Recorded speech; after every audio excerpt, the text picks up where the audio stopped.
Hello students, goodwill Educare के online platform पे मैं चंदन सर आप लोग का स्वागत करता हूं। क्या हाल चाल है बच्चे, कैसे हैं आप लोग? कैसा चल रहा है आप लोग का पढ़ाई लिखाई? अच्छा चल रहा है? चलिए, अच्छा चल रहा है तो बहुत अच्छी बात है। और नहीं चल रहा है तो मेहनत जोरों शोरों से कीजिए, क्योंकि अब आपके बोर्ड एग्जाम में ज़्यादा टाइम बचा नहीं है। समझ गए बात ना? मेहनत की रफ्तार तेज कीजिए, कलम की स्पीड बढ़ाइए, मोबाइल का यूज कम करिए, ठीक है? चलिए, तो स्टूडेंट्स ऑलरेडी प्रीवियस क्लासेस में मैंने जो आपका पार्ट बी है उसका first chapter financial statement of company पढ़ाया, जिसमें ऑलरेडी हम बैलेंस शीट और स्टेटमेंट ऑफ पीएल के फॉर्मेट आप लोग को बताए थे, जिसमें मैंने कहा था आपको कि हेड और सब हेड आप याद कर लीजिएगा। आई होप आपने याद किया है। तो आज के क्लास में हम उसके आगे का टॉपिक डिस्कस करेंगे कि उस सब हेड के अंदर में क्या क्या आइटम आता है, ठीक है? और एग्जाम में यही पूछा जाएगा जो आज के क्लास में पढ़ाएंगे, इसलिए आज के क्लास को विदाउट स्किप देखिएगा और अच्छे समझने की कोशिश करिएगा, क्योंकि मैं आज इंपॉर्टेंट क्वेश्चन भी एग्जाम से ओरिएंटेड बताऊंगा और प्रीवियस ईयर में जो पूछे हुए क्वेश्चन होते हैं वो भी बताऊंगा। इसलिए आप मेरे साथ एंड तक बने रहिएगा, और जो हम बताएंगे एग्जाम में भी वैसा ही आएगा, ठीक ना? उसके बाहर का कुछ भी नहीं आएगा, ठीक है? तो चलिए सेशन की शुरुआत करते हैं एक दमदार लाइक के साथ। देखो बच्चे, आज का क्लास का हमारा टॉपिक है explanation of equity and liability, कि जो इक्विटी एंड लायबिलिटीज होता है उसका एक्सप्लेनेशन। क्या होता है इक्विटी एंड लायबिलिटीज? तो आपको पता होगा कि जब कंपनी के बैलेंस शीट हमने प्रीवियस क्लासेस में पढ़ा था, तो उसमें बैलेंस शीट के फॉर्मेट में था ना इक्विटी एंड लायबिलिटीज। एक तरफ था इक्विटी एंड लायबिलिटीज और दूसरे तरफ था असेट्स, मतलब कि टॉप में इक्विटी एंड लायबिलिटीज और जहां इक्विटी एंड लायबिलिटीज का टोटलिंग होगा वहां से एसेट्स शुरू होगा। तो इक्विटी एंड लायबिलिटीज में मेजर 4 हेड थे। कौन कौन से? Share holders fund, share application money pending allotment, non current liabilities, current liability, ये 4 मेजर हेड है। और हेड के अंदर जो आ रहा था ये सब हेड है, सब हेड है, ठीक ना? तो आज उस सब हेड के अंदर का आइटम्स बताएंगे और सभी सब हेड का मीनिंग भी बताएंगे, और एग्जाम में क्वेश्चन कैसे पूछेगा ये भी बताएंगे, ठीक ना? तो आपको याद हो गया होगा कि बैलेंस शीट में total 6 head, 4 equity and liabilities में और 2 एसेट्स में, और उस हेड के अंदर जो आता है उसे सब हेड बोलते हैं, ठीक ना? तो इक्विटी एंड लायबिलिटीज में 3, शेयर होल्डर्स फंड में 3 सब हेड, नॉन करेंट लायबिलिटीज में 4, करेंट लायबिलिटीज में 4, फिर नॉन करेंट एसेट्स में 5 सब हेड और करेंट एसेट्स में भी 5 नहीं 6 सब हेड, ठीक है? तो ये आप ऑलरेडी प्रीवियस क्लासेस में पार्ट 1 में पढ़े थे। आज इस सब हेड के अंदर का आइटम बताऊंगा, जिसमें आज के क्लास में मैं इक्विटी एंड लायबिलिटीज के पोर्शन को एक्सप्लेन करूंगा with detailed concept plus PYQs के साथ, ठीक है? तो आप हमारे साथ बने रहिएगा। चलिए, किसी ने अगर इसको नोट नहीं किया है तो नोट कर लो भैया, और किए हो तो ठीक है। चलिए सेशन को आगे बढ़ाते हैं। तो इक्विटी एंड लायबिलिटीज के बारे में पढ़ेंगे। तो सबसे पहले आपको पता होना चाहिए कि इक्विटी एंड लायबिलिटीज में कितने हेड होते हैं। इक्विटी एंड लायबिलिटीज में 4 हेड। कौन कौन से? Share holders fund, share application money pending allotment, non current liabilities और करंट लायबिलिटीज। जिस सीक्वेंस में मैंने आपको हेड के नाम बताया है उसी सीक्वेंस में मैं एक्सप्लेन भी करूंगा, ठीक है? चलिए, सबसे पहले देखो, सबसे पहला हेड है शेयर होल्डर्स फंड, और शेयर होल्डर्स फंड के अंदर शेयर कैपिटल आता है ना? तो शेयर होल्डर्स फंड हेड हुआ और शेयर कैपिटल उसका सब हेड हुआ। अब शेयर कैपिटल के अंदर में क्या क्या आता है वो मैंने आपको नीचे लिख दिया है। इसको लाइन से याद नहीं करना है, बस याद करना है कि अच्छा शेयर कैपिटल में ये सब आता है। क्या क्या आता है शेयर कैपिटल में? शेयर कैपिटल में आएगा authorise capital, issued capital, subscribed capital. Subscribe capital दो तरह के होते हैं, subscribed and fully paid up and subscribe but not fully paid up. Called up capital, paid up capital, calls in arrear, deducted from subscribed capital, subscribe capital में से minus करते हैं, subscribe but not fully paid up में से। Forfeited share balance, मतलब जिस share को forfeit किए बट री इशू नहीं किए, उसके बैलेंस को सब्सक्राइब कैपिटल में ऐड करते हैं। तो बच्चे अच्छा इसके अलावा और मान लो पूछ देगा इसमें equity share capital, equity share capital, preference share capital, ये सब आपको शेयर कैपिटल में आता है। अब क्या होगा, एग्जाम में इसमें से किसी का नाम दे दिया, मान लो एग्जाम में बोल दिया सब्सक्राइब कैपिटल का हेड और सब हेड बताइए, एग्जाम में कह देगा सब्सक्राइब कैपिटल के हेड और सब हेड बताइए, तो सब्सक्राइब कैपिटल किसके अंदर आ रहा है? शेयर कैपिटल के अंदर। और शेयर कैपिटल किसके अंदर आ रहा है? शेयर होल्डर्स फंड के अंदर। तो सब्सक्राइब कैपिटल का हेड हो गया शेयर होल्डर्स फंड और सब हेड हो गया शेयर कैपिटल। ठीक है, आपको बस याद करना है कि अच्छा शेयर कैपिटल में ये सब आता है, कोई इसका सीक्वेंस नहीं है, बस ये सब आता है। किसी के इनमें से किसी का नाम एग्जाम में दे दे, अब बोलेगा इसका हेड और सब हेड बताइए, तो हेड हो जाएगा शेयर होल्डर्स फंड और सब हेड हो जाएगा शेयर कैपिटल। ठीक है, हेड शेयर होल्डर्स फंड और सब हेड शेयर कैपिटल। मान लो आपको कह दिया कि ऑथराइज कैपिटल का हेड और सब हेड बताइए, ऑथराइज कैपिटल का, तो आप लिखोगे ऑथराइज कैपिटल का हेड शेयर होल्डर्स फंड और सब हेड शेयर कैपिटल। ठीक है, क्लियर? तो इसको नोट कर लीजिए, इसको नोट कर लीजिए, शेयर कैपिटल में क्या क्या आता है। डन? अच्छा ठीक, ओके। अब बच्चे ऑथराइज कैपिटल क्या होता है? आपने ऑलरेडी पढ़ा था कि ऑथराइज कैपिटल, जब मैं शेयर पढ़ा रहा था तो बताया था कि it is the maximum amount of share capital which a company can issue during its life time. पूरे लाइफ टाइम में कंपनी शेयर इशू करके कितना फंड रेज कर सकती है, उसे ऑथराइज कैपिटल कहते हैं। ये किस डॉक्यूमेंट में होता है? एमओए, मेमोरेंडम ऑफ एसोसिएशन में। किस क्लॉज में? कैपिटल क्लॉज में। एमओए के कैपिटल क्लॉज में ऑथराइज कैपिटल होता है। इसके बाद इशूड क्या होता है? ऑथराइज का जो पार्ट हम पब्लिक को इशू करते हैं, ऑफर करते हैं, उसे इशूड, और जो ऑफर नहीं किए हैं बाद में इशू करेंगे उसे अनइशूड। इशूड का जो पार्ट पब्लिक ने परचेज कर लिया उसे सब्सक्राइब्ड, और जो ऑफर किए बट पब्लिक ने परचेज नहीं किया उसे अनसब्सक्राइब्ड। सब्सक्राइब कैपिटल दो तरह के होते हैं, subscribed and fully paid up और subscribe but not fully paid up. Subscribe and fully paid up मतलब होता है जब कंपनी ने पूरा फेस वैल्यू शेयर होल्डर से मांगा और शेयर होल्डर्स ने पे भी कर दिया, उसे subscribe and fully paid up कहते हैं। Subscribe but not fully paid up होता है जब कंपनी ने या तो पूरा फेस वैल्यू मांगा नहीं, या कंपनी ने मांगा बट शेयर होल्डर्स ने पे नहीं किया, जो भी सिचुएशन हो, but not fully paid up. Called up capital होता है फेस वैल्यू का वह पार्ट जो कंपनी शेयर होल्डर से मांगा हो, उसे कॉल्ड अप कहते हैं। पेड अप, कॉल्ड अप का वह पार्ट जो शेयर होल्डर्स ने पे किया उसे पेड अप, और जो मांगा गया, कॉल्ड अप का वह पार्ट जो मांगा गया बट शेयर होल्डर्स ने पे नहीं किया उसे कॉल्स इन अरियर। इसे सब्सक्राइब कैपिटल में से माइनस करते हैं। सब्सक्राइब के किस पार्ट में से? Subscribe but not fully paid up में से।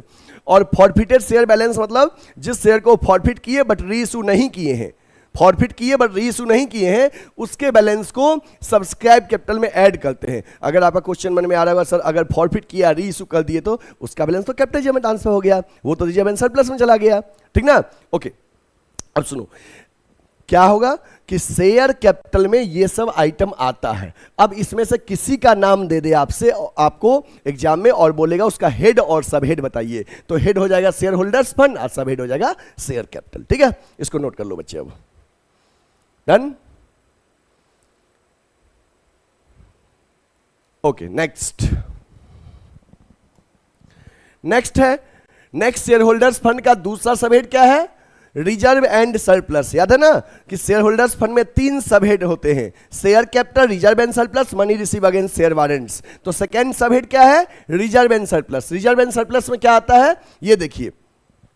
रिजर्व एंड सरप्लस में आपको आएगा capital reserve, capital redemption reserve, securities premium reserve, debenture redemption reserve, revaluation reserve, share option outstanding account, surplus in statement of profit and loss, debit balance of profit and loss that is shown in negative item. इसके साथ general reserve भी आएगा, general reserve, subsidy reserve, कोई भी reserve जो होगा वो reserve and surplus में आएगा, कोई भी रिजर्व जो होगा वो रिजर्व एंड सरप्लस में आएगा। अब सुनो बच्चे, जैसे आपको पता होना चाहिए कि रिजर्व एंड सरप्लस में ये सब आता है, इनमें से किसी का नाम दे दे एग्जाम में, किसी एक आइटम का नाम दे दे और बोले उसका हेड और सब हेड बताइए। फॉर एग्जांपल मान लो आपको एग्जाम में दे दिया कि कैपिटल रिजर्व का हेड और सब हेड बताइए, तो याद रखना कि अच्छा कैपिटल रिजर्व आता है रिजर्व एंड सरप्लस में और रिजर्व एंड सरप्लस आता है शेयर होल्डर्स फंड में, तो शेयर होल्डर्स फंड हेड हो गया और रिजर्व एंड सरप्लस सब हेड हो गया। आपको कह देगा कि डिबेंचर रिडम्पशन रिजर्व का हेड और सब हेड बताइए, तो डिबेंचर रिडम्पशन रिजर्व का हेड हो गया शेयर होल्डर्स फंड और सब हेड हो गया रिजर्व एंड सरप्लस। ठीक है, इसके अलावा एक और लिख लो, सिंकिंग फंड, सिंकिंग फंड। ठीक है, तो ध्यान रखना मेनली इसमें क्या है, capital reserve, capital redemption, securities premium, debenture redemption reserve, revaluation reserve, share option outstanding account, surplus in statement of PL मतलब प्रॉफिट एंड लॉस का सरप्लस मतलब profit, debit balance of PL मतलब लॉस, इसे negative item के तौर पे, negative figure के तौर पे शो करेंगे। तो इसको याद रखना है, बस इसका कोई सीक्वेंस नहीं याद करना है, ठीक ना, बस याद करना है कि अच्छा रिजर्व एंड सरप्लस में ये सब आता है, इसमें से सर किसी का नाम दिया रहेगा एग्जाम में, उसका हेड शेयर होल्डर्स फंड, सब हेड रिजर्व एंड सरप्लस। चलिए इसको नोट करिए, नोट करिए।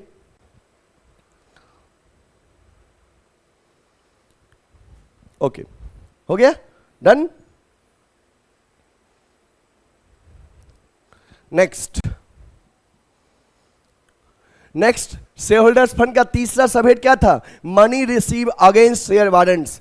उसका money receive against share warrants के अंदर कुछ नहीं आता है, बस उसका मीनिंग है, आप मीनिंग जान लो, एग्जाम में उससे क्वेश्चन नहीं पूछा जाता है, बट फिर भी आपके बैलेंस शीट के फॉर्मेट का पार्ट है, तो आपको उसका मीनिंग पता होना चाहिए। ठीक है, देखो money receive against share warrants, share warrants क्या होता है, शेयर वारंट्स एक फाइनेंशियल इंस्ट्रूमेंट होता है, शेयर वारंट्स एक फाइनेंशियल इंस्ट्रूमेंट होता है जो मेनली पब्लिक कंपनी इशू करती है, प्राइवेट कंपनी नहीं, public company.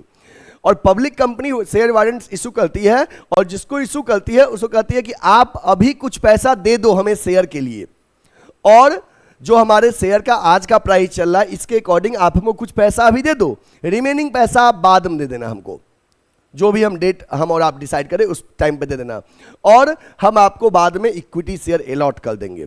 Mainly company debenture holders को इशू करती है, डिवेंचर होल्डर्स को एक ऑप्शन देती है कि आप चाहो तो कुछ पैसा हमें अभी दे दो और बाद के दिनों में आपको हम प्री डिटरमाइंड प्राइस पे कंपनी का इक्विटी शेयर दे देंगे। तो जैसे मान लो फॉर एग्जांपल कि आज कंपनी के शेयर का दाम 100 रुपया है, तो कंपनी ने कहा कि चलो आप हमको 40 रुपया अभी दे दो, जितना शेयर चाहिए आपको फ्यूचर में उतना इंटू 40 के हिसाब से हमको दे दो, ठीक है, और बाकी 60 रुपया जिस दिन शेयर देंगे उस दिन दे देना। तो कंपनी इस तरह से एडवांस में जो पैसा रिसीव की है उसे कहते हैं money receive against share warrants. Future में ये शेयर कैपिटल का पार्ट बनेगा, इसलिए इसको शेयर होल्डर्स फंड में इंक्लूड किया गया है। अभी शेयर कैपिटल नहीं है, फ्यूचर में शेयर कैपिटल का पार्ट बनेगा, ठीक ना, इसलिए अभी शेयर होल्डर्स में इंक्लूड किया गया है। चलिए देखते क्या लिखा है। A share warrant is a financial instrument issued by public company issue करती है which gives the holder right to acquire certain number of equity share at specified there in at later date, जो कि holder को एक right देता है कि future में आप certain number of equity share आपको मिलेगा। Amount received against share warrants is included in shareholders fund as they will be converted into equity share on a specified date at a predetermined price. These are not shown as a part of share capital but shown as a part of separate line item. इसे share capital में show नहीं करते हैं, अलग से दिखाते हैं, क्योंकि ये अभी शेयर कैपिटल बना नहीं है, शेयर होल्डर्स फंड में आएगा बट शेयर कैपिटल में अभी नहीं आएगा, ठीक ना। तो ये कुल मिला के बस मीनिंग था, मीनिंग इसका लिख लीजिए, इससे क्वेश्चन एग्जाम में नहीं आता है, इससे एग्जाम में क्वेश्चन नहीं आता है, ठीक है, बट फिर भी फॉर्मेट का पार्ट है तो नोट कर लो, ठीक है, ओके, हो गया।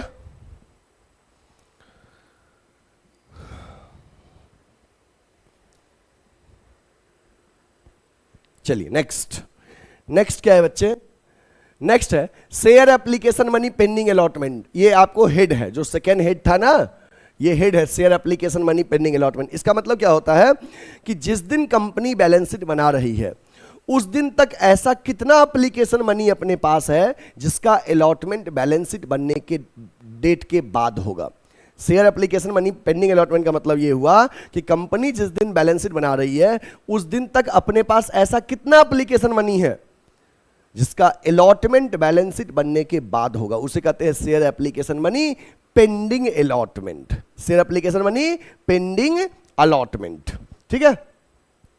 देखो, if a company has receive application money but the date of allotment falls after balance sheet date, मतलब कंपनी एप्लीकेशन मनी रिसीव की है बट उसका अलॉटमेंट का डेट बैलेंस शीट के बनने के बाद आएगा। Such application money pending allotment will be shown in the following manner. Share application money not exceeding the issued capital and to the extent not refundable to be disclose under this line. मतलब कि कह रहा है share application money जो issued के बराबर है, जिसको रिटर्न नहीं किया जाएगा, जिसको अलॉटमेंट किया जाएगा, उसका पैसा इसमें से होगा share application money pending allotment, जिसको अलॉटमेंट किया जाएगा। और share application money to the extent of refundable, जिसको रिटर्न किया जाएगा। और where minimum subscription is not met, या तो जिसको रिटर्न किया जाएगा, जिसको अलॉट नहीं करेंगे, या मिनिमम सब्सक्रिप्शन पूरा नहीं हुआ है, मतलब रिफंडेबल वाला amount. Such amount shall be shown under separately under other current liabilities. ध्यान दीजिएगा, मतलब कि अगर आपके पास एप्लीकेशन मनी मिला है, आपने अभी अलॉटमेंट नहीं किया है, बट जिसको अलॉट करोगे इशूड के बराबर, जितना इशू किया उतना तो अलॉट करोगे ही ना, वो पैसा share application money pending allotment में से होगा। और जिसको अलॉट नहीं किया जाएगा, किस कारण से, या तो हमारे पास ओवर सब्सक्रिप्शन हो गया हो, कुछ का रिटर्न करेंगे, या मिनिमम सब्सक्रिप्शन पूरा नहीं हुआ है तो रिटर्न करना पड़ेगा, वो पैसा जिसको रिटर्न किया जाएगा वो शो होगा अदर करंट लायबिलिटीज में, ठीक है। जब हम अदर करंट लायबिलिटीज बताएंगे तो आपको ये बताएंगे भी। और जिसको शेयर अलॉट करोगे, श्योर है कि करेंगे अलॉट, उसका application money share application money pending allotment में शो होगा, ठीक ना। तो इसमें कुछ खास नहीं है, बस मीनिंग था, इससे भी एग्जाम में क्वेश्चन नहीं आता है, बट फिर भी आप जान लीजिए फॉर्मेट का पार्ट है। ओके, नेक्स्ट आपका है तीसरा सब हेड है नॉन करेंट, तीसरा हेड है non current liabilities. Non current liabilities आपका हेड है। नॉन करेंट लायबिलिटीज का एक सब हेड है लॉन्ग टर्म बोरोइंग। तो लॉन्ग टर्म बोरोइंग में क्या क्या आता है, डिवेंचर आएगा, बॉन्ड आएगा, long term loans from bank and other parties आएगा, पब्लिक डिपॉजिट आएगा, इसके बाद मॉर्गेज लोन आएगा, मॉर्गेज लोन आएगा, ठीक ना। तो ये सब आपको लॉन्ग टर्म बोरोइंग में आएगा, ठीक ना। डिवेंचर, बॉन्ड्स, डिवेंचर तो आप जानते ही हो कि डिवेंचर पे कंपनी इंटरेस्ट पे करती है फिक्स रेट से। बॉन्ड क्या होता है, बॉन्ड पे, बॉन्ड और डिवेंचर सिमिलर है, बस अंतर इतना ही है कि डिवेंचर के आगे एक प्रीफिक्स यूज होता है इंटरेस्ट रेट का, बट बॉन्ड डिस्काउंट पे इशू होता है। जैसे मान लो 10,000 का बॉन्ड कंपनी 8 ईयर में इशू की, ठीक ना, और 10 का था 8, आपने 8 ईयर दिया, कंपनी 10,000 की बॉन्ड दे दी। जब 1 साल बाद 2 साल बाद रिटर्न करेगी कंपनी आपको पैसा, जो भी मैच्योरिटी पीरियड होगा, तो उस दिन कंपनी आपको 10,000 रिटर्न करेगी। तो बीच का जो डिफरेंस हुआ ना इशूड वैल्यू और रिडेम्पशन वैल्यू का, वही इंटरेस्ट हुआ, ठीक ना। तो बॉन्ड डिस्काउंट पे इशू होता है, इसलिए बॉन्ड को जीरो कूपन बॉन्ड भी कहते हैं। डिवेंचर वाले चैप्टर में आपको फर्स्ट पेज में लिखा हुआ था, ठीक ना, फर्स्ट और सेकेंड पेज में, ध्यान दीजिएगा। तो देखो, इसमें से किसी का नाम दे, debenture, bond, public deposit, mortgage loan, किसी का नाम दे और पूछे आपको इसका हेड और सब हेड, तो आपको ध्यान रखना सबसे पहले, अच्छा ये आता किसके अंदर है, ये लॉन्ग टर्म बोरोइंग में आता है। और लॉन्ग टर्म बोरोइंग किसके अंदर आता है, नॉन करेंट लायबिलिटीज में। तो इसमें किसी का नाम दे, फॉर एग्जाम्पल आपको दिया डिवेंचर का हेड और सब हेड बताइए, तो डिवेंचर का हेड हो गया नॉन करेंट लायबिलिटीज और सब हेड हो गया लॉन्ग टर्म बोरोइंग। आपको कह देगा मॉर्गेज लोन। मॉर्गेज लोन क्या होता है, एक ऐसा लोन जो हमने लिया है लोन, तो उसके बदले में कंपनी ने कोई चीज बैंक में गिरवी रखा है, मॉर्गेज रखा है, गिरवी को मॉर्गेज कहते हैं इंग्लिश में, ठीक ना। तो किसी का मॉर्गेज लोन का हेड सब हेड, तो हेड हो गया नॉन करेंट लायबिलिटीज और सब हेड हो गया लॉन्ग टर्म बोरोइंग। तो इसको नोट कर लीजिए कि लॉन्ग टर्म बोरोइंग में क्या क्या आता है। हो गया, ओके। नेक्स्ट है नॉन करेंट लायबिलिटीज का दूसरा सबहेड है deferred tax liabilities. Deferred tax liabilities क्या होता है, इससे क्वेश्चन नहीं आता, इससे कोई सबहेड के अंदर कुछ आता नहीं है, बस मीनिंग है, बस मीनिंग है, तो आप मीनिंग जान लीजिए। देखिए डेफर्ड टैक्स क्या होता है, कहते हैं taxable income is different from accounting income. Accounting income और टैक्सेबल इनकम डिफरेंट होता है। अकाउंटिंग इनकम होता है जो हम लोग अकाउंटिंग पॉलिसी फॉलो कर रहे हैं उसके अकॉर्डिंग जो इनकम आता है, that is accounting income. Taxable income क्या होता है, इनकम टैक्स डिपार्टमेंट गवर्नमेंट के रूल्स के अकॉर्डिंग जब हम अकाउंटिंग करें तो क्या इनकम हमारा शो होगा, उसे टैक्सेबल इनकम कहते हैं। सवाल अगर सर दोनों तो बराबर ही होगा, नहीं बच्चे, कई बार अकाउंटिंग पॉलिसी मेथड अलग अलग फॉलो करने की वजह से हमारा टैक्सेबल इनकम और अकाउंटिंग इनकम अलग अलग हो जाता है। जैसे मान लो हमने फॉलो कर लिया स्ट्रेट लाइन मेथड डेप्रिसिएशन का, गवर्नमेंट ने कहा फॉलो करने के लिए रिटन डाउन वैल्यू मेथड, तो अब हम फॉलो तो किए स्ट्रेट लाइन, गवर्नमेंट ने कहा रिटन डाउन, तो जब इनकम टैक्स कैलकुलेट होगा तो हमारा गवर्नमेंट के अकॉर्डिंग रिटन डाउन से कैलकुलेट करेंगे अपना इनकम। हम स्ट्रेट लाइन अकाउंटिंग फॉलो कर रहे हैं तो दोनों इनकम में डिफरेंस अराइज हो जाएगा। तो वही कहता है taxable income is different from accounting income. Taxable income is income based on tax laws, whereas accounting income is determined as per the accounting practice followed by the enterprise. Enterprise business enterprise जो accounting policy follow करता है उसके according जो income आएगा वो accounting income आएगा। The difference between tax on accounting income and taxable income is called deferred tax। देखो ये वाला पॉइंट देखो, difference between tax on accounting income, accounting income के पे जो हमारा टैक्स आया और टैक्सेबल इनकम पे जो टैक्स आया, इस बीच के डिफरेंस को हम कहते हैं डेफर्ड टैक्स। अब डेफर्ड टैक्स से रिलेटेड दो वर्ड आपको बैलेंस शीट में है, एक है deferred tax liabilities non current liabilities में और एक है deferred tax assets non current assets में। तो डेफर्ड टैक्स लाइबिलिटीज क्या होता है, deferred tax liabilities comes into existence when accounting income is more than taxable income. जब आपका अकाउंटिंग इनकम ज़्यादा है आपके टैक्सेबल इनकम से तो इसे डेफर्ड टैक्स लाइबिलिटीज कहते हैं। और इसी का रिवर्स रहेगा ना, ऐसे कि टैक्सेबल ज़्यादा हो और अकाउंटिंग कम हो तो वो हो जाएगा डेफर्ड टैक्स एसेट्स। ठीक है, इसको नोट कर लो बच्चे, note it, done, okay. Next non current liabilities के नेक्स्ट सबहेड है अदर लॉन्ग टर्म लाइबिलिटीज। इसमें दो ही आइटम आता है, आपको याद रखना है, premium payable on redemption of debenture और premium payable on redemption of preference share. याद होगा आपको जब डिबेंचर हम पढ़ा रहे थे तो मैंने आपको बताया कि डिबेंचर का रिडम्पशन पार प्रीमियम पे हो सकता है।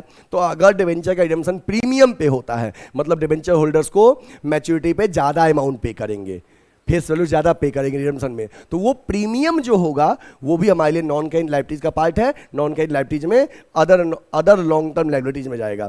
ऐसे ही अगर प्रेफरेंस शेयर के रिडम्पशन पे प्रीमियम पे करेंगे तो वो भी अदर लॉन्ग टर्म लाइबिलिटीज में। तो premium payable on redemption of debenture और premium payable on redemption of preference share, ये दोनों में से किसी का नाम दे, इसका हेड नॉन करेंट लाइबिलिटीज और सब हेड लॉन्ग टर्म लाइबिलिटीज। ठीक है, नोट कर लीजिए इसको, इसमें दो ही आइटम आते हैं। ठीक है, ओके। नेक्स्ट है long term provisions. Long term provisions क्या होता है, देखिए, all provisions for which related claims are expected to be settled beyond 12 month. मतलब ऐसे क्लेम जिसका सेटलमेंट हम 12 महीने के बाद करेंगे, उन प्रोविजंस को लॉन्ग टर्म प्रोविजन में रखा गया है। क्या क्या आता है लॉन्ग टर्म प्रोविजन में, देखिए, provision for employ benefit, provision for gratuity, provision for earned leave, provision for warranty claim, फिर इसमें एक और ऐड कर लो, provision for retirement benefit,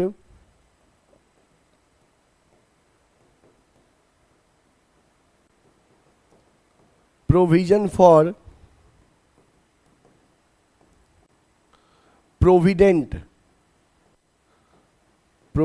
provident fund, PF जिसको कहते हो। तो ये सब प्रोविजन है कि जो 12 महीने के बाद जिसका सेटलमेंट होगा तो लॉन्ग टर्म प्रोविजन में ये सब आता है। इसमें किसी का नाम दे दे, आपको पूछेगा जैसे बताओ प्रोविजन फॉर ग्रेचुइटी जो है इसका हेड सब हेड, तो हेड नॉन करेंट लाइबिलिटीज और सब हेड लॉन्ग टर्म प्रोविजन। तो इसका नाम आपको याद रखना है, कुछ भी पूछ सकता है एग्जाम में। चलिए नोट कर लीजिए, तो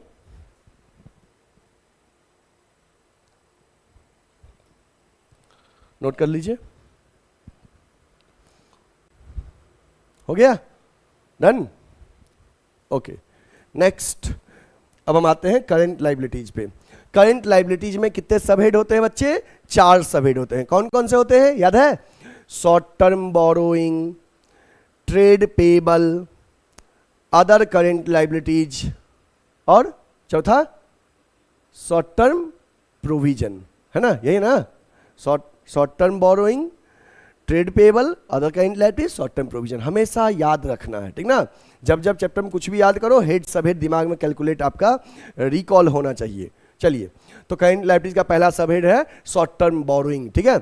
इसमें देखिए क्या क्या आता है, लोन्स रीपेबल ऑन डिमांड, ऐसा लोन जो ऑन डिमांड हमको रीपे करना पड़े, bank overdraft, cash credit, current maturities of long term डेप्ट, ये वाला पॉइंट ध्यान रखना, current maturities of long term डेप्ट मतलब कि ऐसा कोई भी लॉन्ग टर्म डेप्ट जिसका मैच्योरिटी पीरियड 12 महीने के अंदर है, वो बन जाएगा करंट लाइबिलिटीज। पहले जैसे मान लो कोई लोन हम 5 साल के लिए लिए, जैसे डिवेंचर ही 5 साल के लिए इशू किए, तो अभी 5 साल बाद रिटर्न करेंगे तो अभी वो नॉन करेंट है, लेकिन 5वें साल में जो ही हम आएंगे ना, तो अब तो 12 महीने के अंदर रीपे करना है, तो वो बन जाएगा करंट लाइबिलिटीज 5वें साल में, ठीक ना, लास्ट ईयर में। तो current maturities of long term डेप्ट और डिपॉजिट, इसमें से बच्चे किसी का नाम दे दीजिए, जैसे फॉर एग्जाम्पल आपको कहा दिया बैंक ओवरड्राफ्ट का हेड और सब हेड बताइए, तो हेड करंट लाइबिलिटीज, सब हेड शॉर्ट टर्म बोरोइंग, ठीक है ना। तो इसको नोट कर लो कि शॉर्ट टर्म बोरोइंग में क्या क्या आता है। करंट लाइबिलिटीज पता है ना, ऐसा लाइबिलिटी जिसका पेमेंट 1 साल के अंदर करेंगे रीपे, उसको करंट लाइबिलिटीज कहते हैं, और जिसका पेमेंट 1 साल के बात करेंगे उसे नॉन करेंट कहते हैं। तो करंट लाइबिलिटी के शॉर्ट टर्म बोरोइंग में क्या क्या आता है नोट कर लो बच्चे,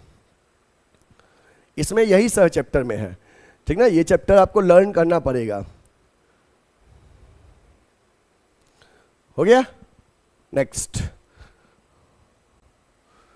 आपका है करंट लाइबिलिटीज में ट्रेड पेबल है बच्चे, इसमें 2 ही आइटम आता है ट्रेड पेबल में। ट्रेड पेबल में आएगा सन्ड्री क्रेडिटर, सन्ड्री क्रेडिटर मतलब होता है जिन लोगों से भी हमने उधार लिया है, गुड्स उधार में परचेज किया है, मोहन, सोहन, गोविंद, रमेश, सीता, गीता, सबका नाम मिला के सन्ड्री क्रेडिटर्स, ठीक ना, सन्ड्री क्रेडिटर्स।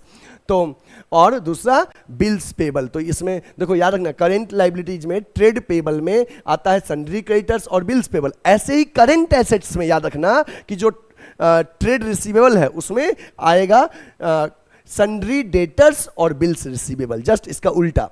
जैसे यहाँ पे करंट लाइबिलिटीज है, तो ऐसे ही जब करंट एसेट्स में जाओगे तो वहाँ पे ट्रेड रिसीवेबल रहेगा ना करंट एसेट्स में, तो वहाँ पे आएगा सन्ड्री डेटर्स और बिल्स रिसीवेबल। यहाँ पे क्या है करंट लाइबिलिटीज में, ट्रेड पेबल में आएगा बिल्स, सन्ड्री क्रेडिटर्स और बिल्स पेबल, ठीक है।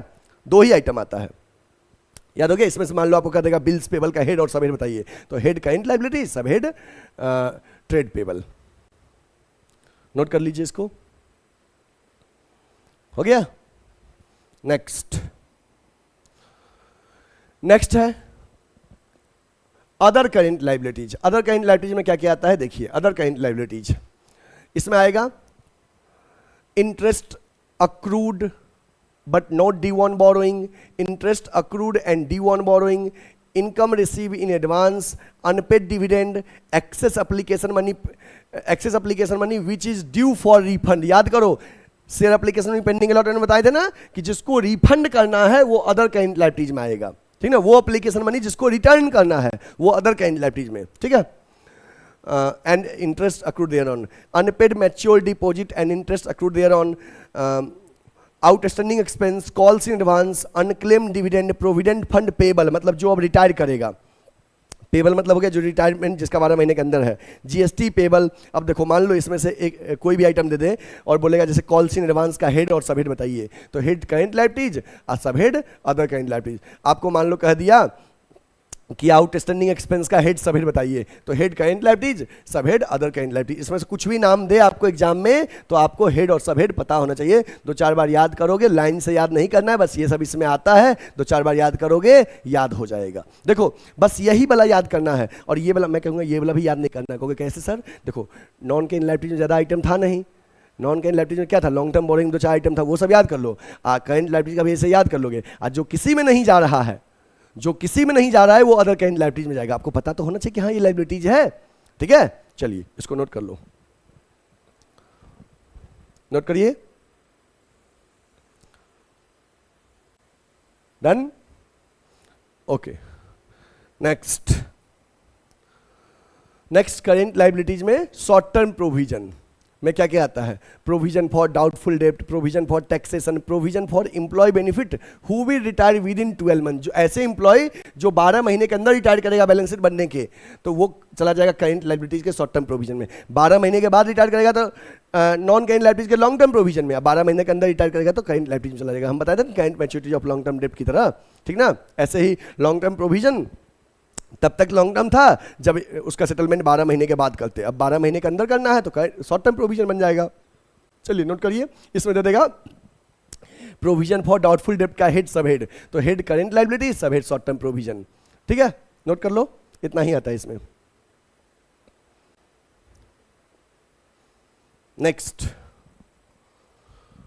नेक्स्ट अब क्वेश्चन देखो, यहां तक सब हो गया, यहां तक हमारा इक्विटी एंड लायबिलिटीज कंप्लीट हो गया, ठीक ना। इक्विटी एंड लायबिलिटीज हमारा कंप्लीट हो गया। अब क्या करेंगे हम लोग, अब इक्विटी एंड लायबिलिटीज कंप्लीट हो गया, अब कुछ क्वेश्चन देखते हैं कि इक्विटी एंड लायबिलिटीज से क्वेश्चन कैसे कैसे पूछेगा, ये देखते हैं, ठीक है।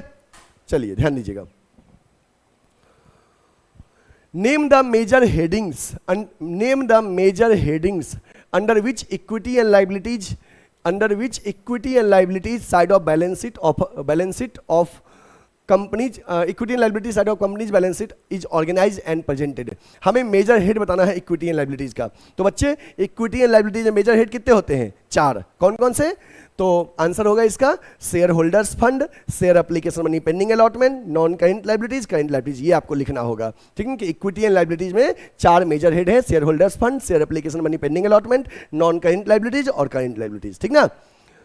Okay, next question. Name the sub heading under which सब हेडिंग पूछ रहा है, under which share holders fund shall be classified. आपको पूछ रहा है कि शेयर होल्डर्स फंड के 3 सब हेडिंग क्या है, तो आपको बताना चाहिए कि शेयर होल्डर्स फंड में 3 सब हेड थे। कौन कौन से? Share capital, reserve and surplus, money receive against share warrant. Share holders fund में ये 3 सब हेड है, share capital, reserve and surplus, money receive against share warrants, ठीक है। इसको नोट कर लीजिए।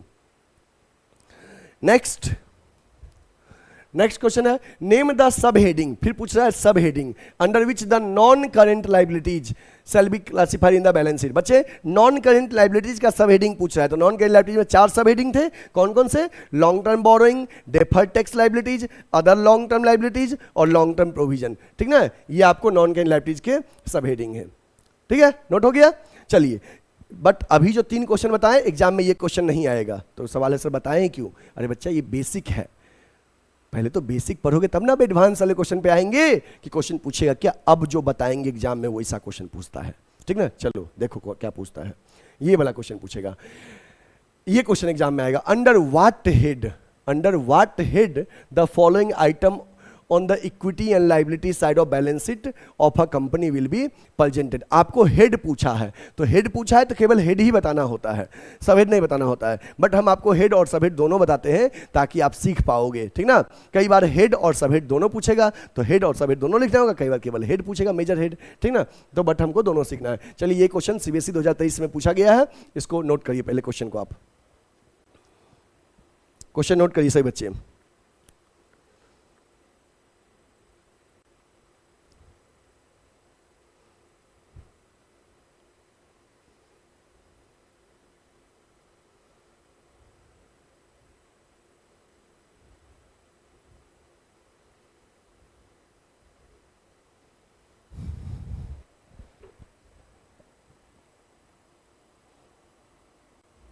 ठीक है, तो ये क्वेश्चन रहा। अब हम इसका सॉल्यूशन देखते हैं। इसका सॉल्यूशन क्वेश्चन नंबर 4 का सॉल्यूशन।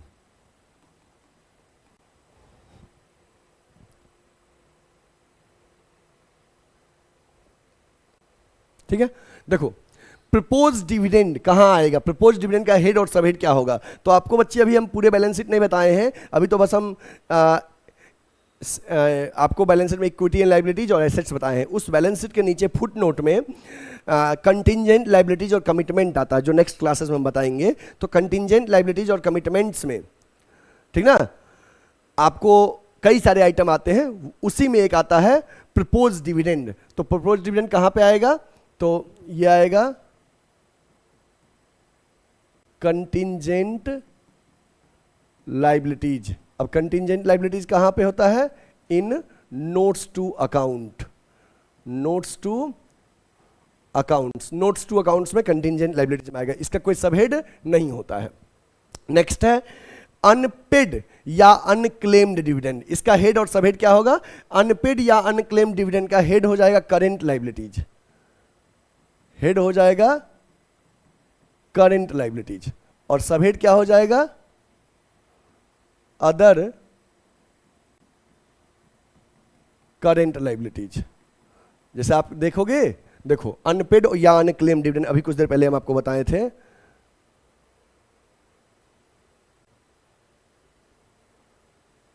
यही एक सेकेंड, ये देखो अदर काइंड लायबिलिटीज है, अनपेड डिविडेंड है ना, अनपेड डिविडेंड, ये अनपेड डिविडेंड्स है ना, ऐसे ही आपको आइटम दे देगा और उसका हेड सब हेड बताना होगा। तो अनपेड या अनक्लेम डिविडेंड आपको आएगा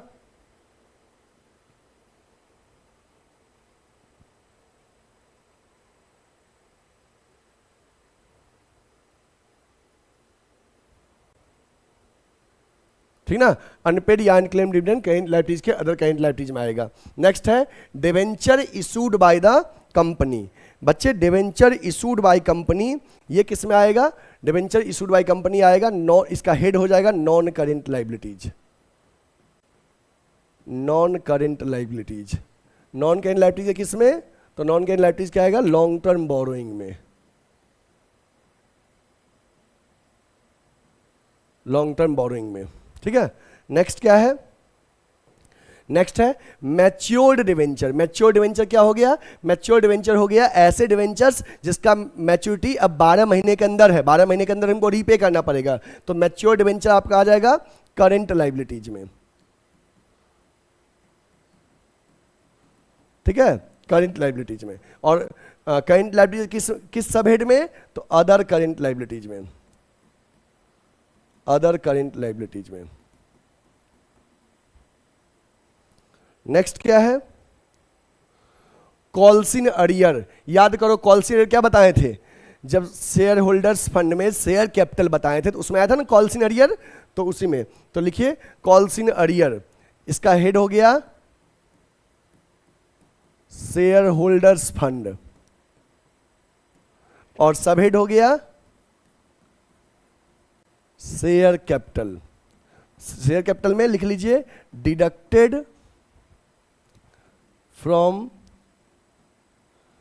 सब्सक्राइब कैपिटल। सब्सक्राइब में कौन सा? Subscribe but not fully paid up में से माइनस करते हैं। सिंकिंग फंड, बच्चे कोई भी फंड रहेगा तो किस में आएगा? फंड या रिजर्व, रिजर्व एंड सरप्लस में, और उसका हेड क्या हो जाएगा? हेड हो जाएगा आपको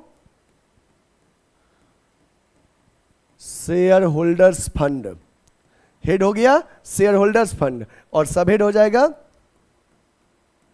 reserve and surplus. Next provision for provident fund. Provision for provident fund आपको आ गया नॉन करेंट लायबिलिटीज में, नॉन करेंट लायबिलिटीज में। नॉन करेंट लायबिलिटीज किस में? लॉन्ग टर्म प्रोविजन में, ऐसे प्रोविजन जिसका सेटलमेंट 12 महीने के बाद करेंगे। नेक्स्ट बिल्स पेबल, ये करेंट लायबिलिटीज में आएगा। करेंट लायबिलिटीज किस सब हेड में? तो ट्रेड पेबल में आएगा। ट्रेड पेबल में बताया था ना क्रेडिटर और bills payable, trade payable. Public deposit, public deposit आपको आएगा नॉन करेंट लायबिलिटीज में, नॉन करेंट लायबिलिटीज में। नॉन करेंट लायबिलिटीज किस में? लॉन्ग टर्म बोरोइंग में, जैसे बताए थे डिवेंचर, पब्लिक डिपॉजिट, बॉन्ड, ठीक है, मॉर्गेज लोन। चलिए इसको नोट कर लो सभी बच्चे, सभी स्टूडेंट इसको नोट करिए।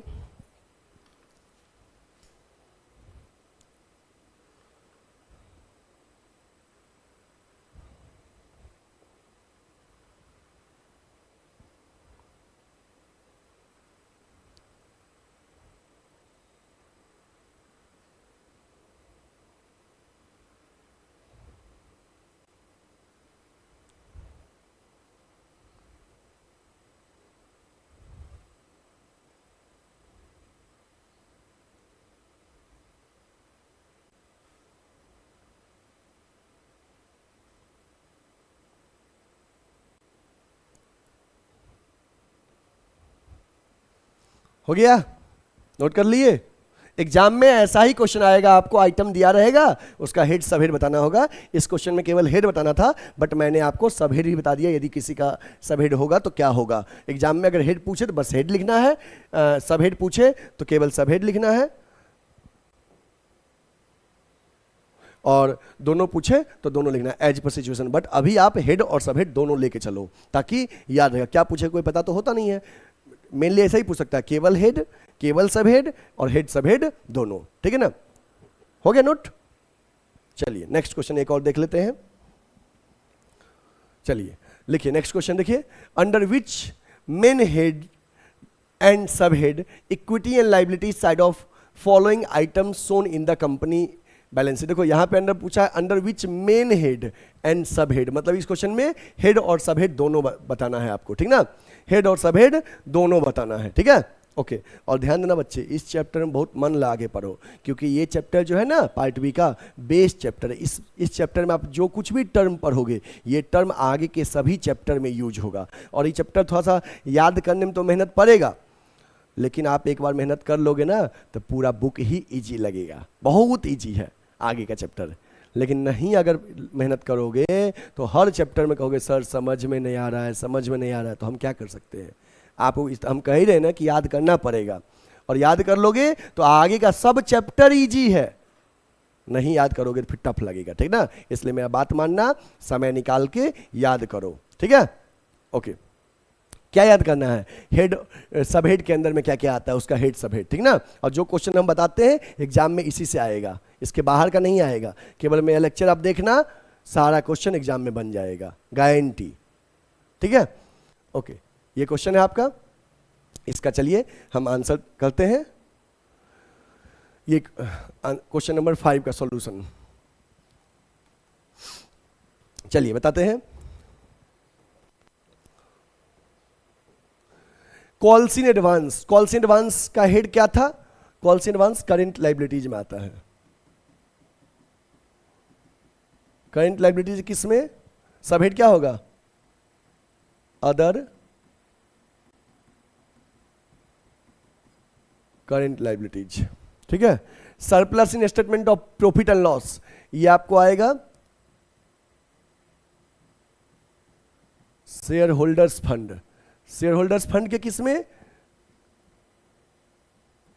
रिजर्व एंड सरप्लस, मतलब सरप्लस मतलब होता है ना surplus in statement of PL, तो ये सरप्लस का मतलब होता है profit. Next surplus in statement of balance sheet profit and loss, debit balance मतलब लॉस, तो ये भी आएगा शेयर होल्डर्स फंड में। और सब हेड हो जाएगा उसका reserve and surplus, negative amount, negative item. जैसे डेबिट बैलेंस का मतलब हो गया लॉस, तो रिजर्व एंड सरप्लस का नेगेटिव आइटम माइनस करेंगे। एडवांस रिसीव फ्रॉम कस्टमर, अगर हम कस्टमर से एडवांस रिसीव करते हैं तो ये आएगा करेंट लाइबिलिटीज में।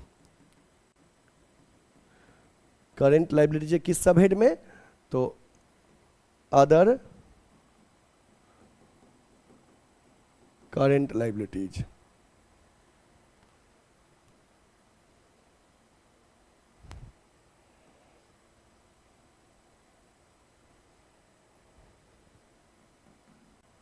Other current liabilities.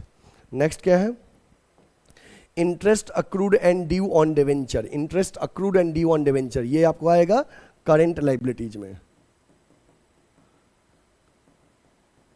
सब हेड क्या होगा इसका, other current liabilities. Next interest accrued but not due on debenture, ये भी आपको आएगा करेंट लाइबिलिटीज में। इसका सब हेड क्या होगा, इसका भी हो जाएगा अदर करेंट लाइबिलिटीज।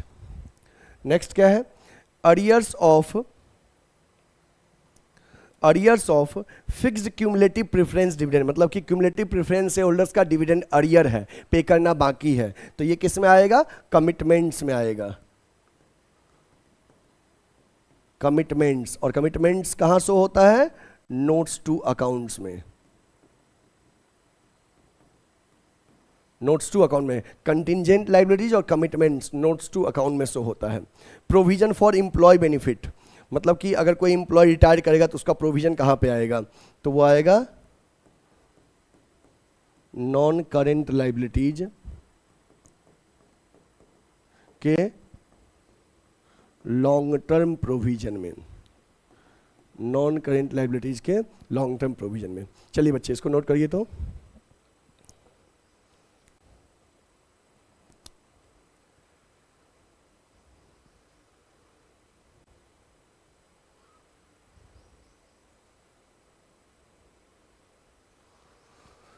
ठीक है, तो बच्चे एग्जाम में ऐसा ही क्वेश्चन पूछा जाएगा जो हम बताए हैं। एग्जाम में ऐसे ही आपको आइटम दिया रहेगा, इसका मेजर हेड और सब हेड लिखना होगा, ठीक ना? समझ गए बात ना? एग्जाम में ऐसा ही क्वेश्चन आएगा, तो आप इसका प्रैक्टिस जरूर कर लीजिएगा, इसको नोट कर लीजिए।